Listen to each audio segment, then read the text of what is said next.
నాగుల చవితికున్న విశేషం ఏమిటంటే దానికి ఏదో సంస్కృత పూజా విధానం ఏమి ఉండదు. వీళ్ళందులో పాలు పోసేస్తారు, అక్కడ నిలబడి ఓ మాట అడుగుతారు.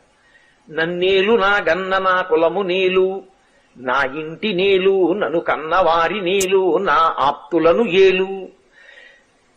పడగ తొక్కితే పగవాడనుకోకు, నడుము తొక్కితే నావాడనుకో, తోక తొక్కితే తొలగితూ వెళ్ళిపో, ఈ నూకల్ని పుచ్చుకో మూకల్ని ఈ పిల్లల నూకల్ని పుచ్చుకో మూకల్ని ఈ పిల్లల మూకల్ని ఈ. సంతానకారకుడు నాగదేవత.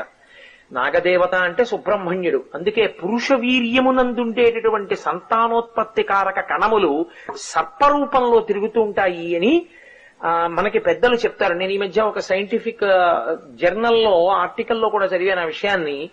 సర్పరూపంలో తిరుగుతాయి అని. అది నాగదేవతానుగ్రహం ఉంటే, అందుకే సుబ్రహ్మణ్యుడి యొక్క నామాల్లో